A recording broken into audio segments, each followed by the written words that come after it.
Hey guys, had a request here from a viewer, Sal, I think his name's, I'm not sure. He asked about the Dragonfly. The Dragonfly, it's been in better shape, as you can see, but it's had a number of different repairs. I've done a couple modifications. I'm taking lights and things off of it now because I'm going to actually rebuild it with new stuff.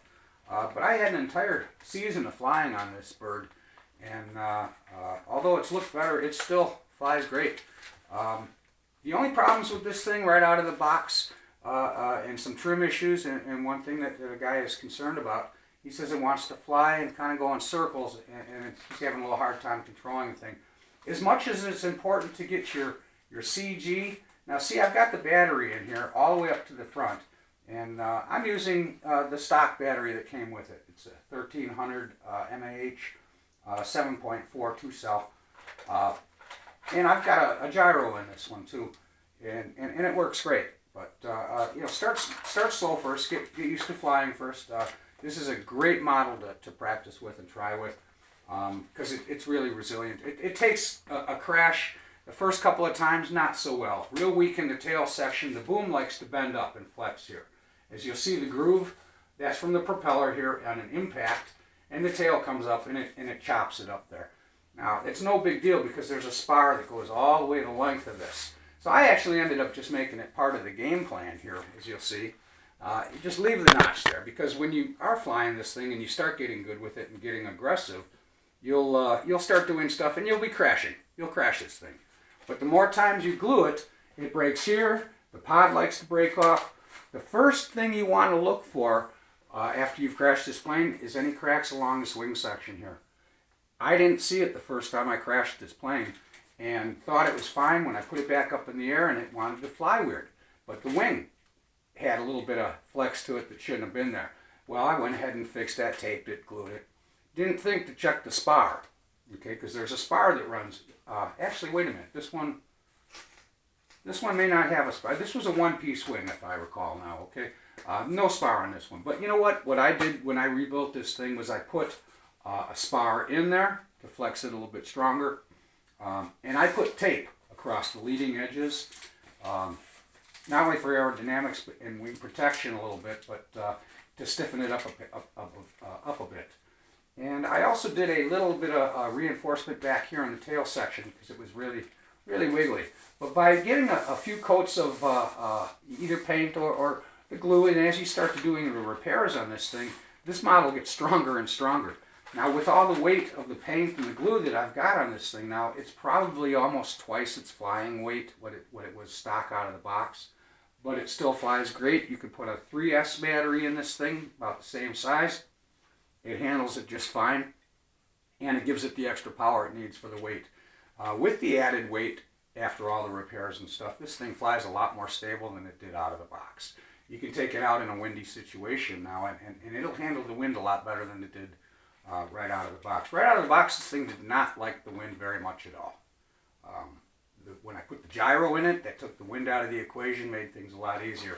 Now, a gentleman was interested in the trimming adjustments on this, okay?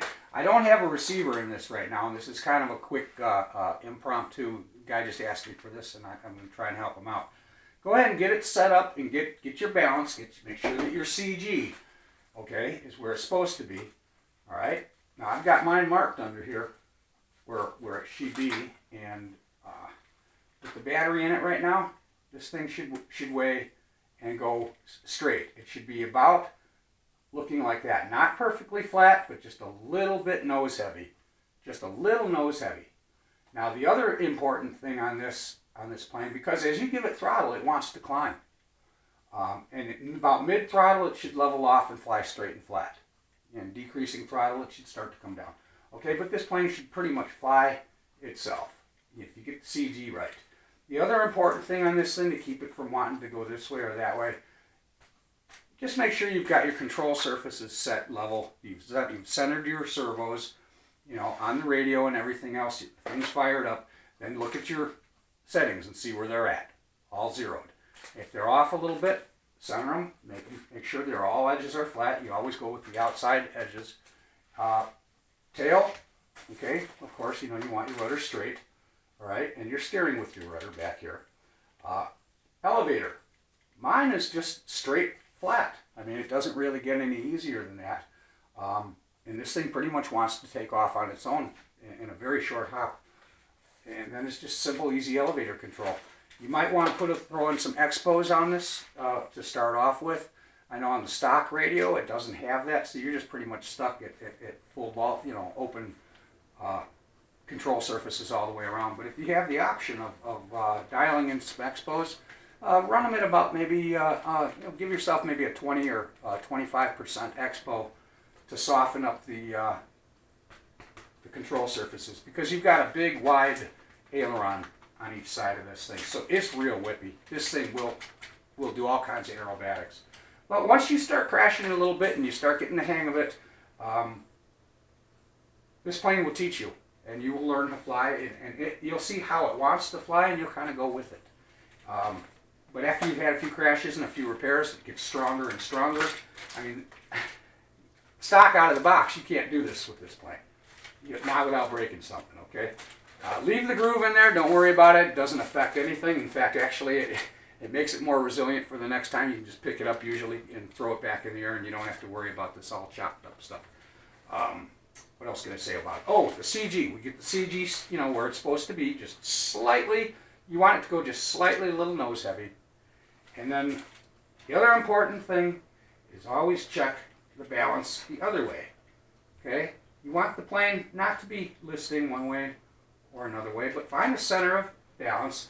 I like to actually do it to its best and try and find it right somewhere here in the middle and get it to balance. Okay? And if it can do that, it'll handle the air just fine, and it won't be going one way or the other. But if it's wanting to twist, if it's off balance, I mean, sometimes one side of the wing might be heavier than the other. Just in the construction of these, they're not perfect. It's a foam plane. The electronics, sometimes your wiring could be to the one side, and maybe you got your receiver on the same side. You want to make sure you get everything balanced up. Okay, so the plane will fly level. Trust me, do that. You'll have a good time with this plane. Enjoy. Give me a comment. Let me know if you need any more tips or tricks or anything else I can show you. This plane's pretty straightforward out of the box. It will fly. The more work you do on it, the stronger it gets. Now it's just a great plane to take out and throw in the air, and I don't care about it. If I crash and it's heavy wind, the gyro pretty much takes care of that. But other than that, just a great plane to learn on. And I'm going to rebuild it, make it look new again. But on the rebuild, before I put the wings and everything on, I'm gonna laminate it. Because if you put the tape and everything on first before you start crashing it, you've already got the strength there. So just goes to mention, keep your balance, keep your CG, keep a charged battery, keep your fingers crossed. Get it up in the air, flying straight, give yourself a distance, a little bump, get it up in the air. When it starts going off and planing off a little bit, if it wants to drift, then you work your trim. Okay? Then you're going to be working your trim adjustment, which is down here. You'd be going left or right to trim plane out. Okay? Give it a shot. It works. Thanks for watching.